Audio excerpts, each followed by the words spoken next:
কানাঘুষো শোনা যাচ্ছে উত্তরবঙ্গ সফরে আর যাবে না শুভেন্দু অধিকারী। হ্যাঁ, বিরোধী দলনেতা শুভেন্দু অধিকারী, বিজেপির নেতা শুভেন্দু অধিকারী শোনা যাচ্ছে, কানাঘুষো শোনা যাচ্ছে উত্তরবঙ্গ সফরে যেতে নারাজ। কেউ কেউ বলছে উত্তরবঙ্গে যেভাবে বিজেপি নেতা, বিজেপি সাংসদ, বিজেপি বিধায়কদের ঘিরে জনরোষ তৈরি হয়েছে, সেই জনরোষের সম্মুখীন শুভেন্দু অধিকারী হতে চাইছে না, সেই কারণে যেতে চাইছে না। আবার একটা মত বলছে শুভেন্দু অধিকারী বেজায় লজ্জা পেয়েছে।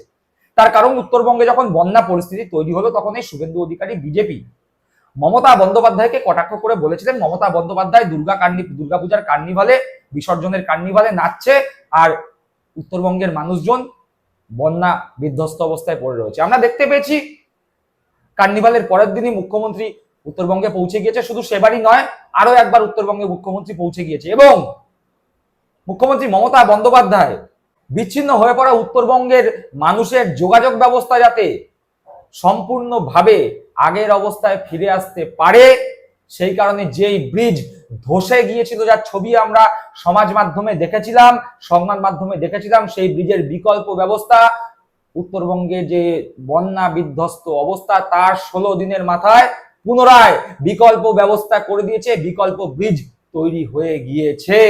মমতা বন্দ্যোপাধ্যায়ের ফেসবুক প্রোফাইলে সেই ছবি মমতা বন্দ্যোপাধ্যায় পোস্ট করে তার বার্তা দিয়েছেন। সেখানে তিনি জানিয়েছেন বিকল্প হিউম পাইপ ব্রিজ সম্পূর্ণরূপে তৈরি, সুতরাং যাতায়াতে আর কোনো অসুবিধা রইল না। উত্তরবঙ্গের সঙ্গে মিরিকের যে যোগাযোগ বিচ্ছিন্ন হয়ে গিয়েছিল সেই যোগাযোগ পুনরায় স্থাপিত, মানুষজনের যাতায়াতে অসুবিধা হবে না, খাবার দাবার থেকে শুরু করে জীবনদায়ী ওষুধ সমস্ত কিছু সুষ্ঠুভাবে পৌঁছে যাবে দার্জিলিং সহ উত্তরবঙ্গের বিভিন্ন প্রান্তের মানুষের কাছে।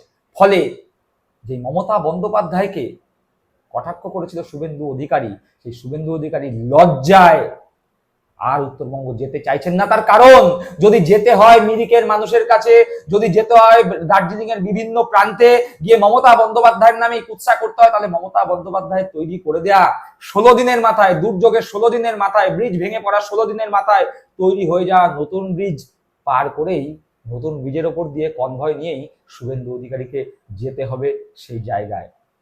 তাই লজ্জায় শুভেন্দু অধিকারী আর যেতে চাইছেন না। দর্শক বন্ধুরা, বুঝতে পারছেন শুভেন্দু অধিকারীর অবস্থা? বিশ্বাস করবেন শুভেন্দু অধিকারীকে? কি মনে করছেন আপনারা? কমেন্টে জানান।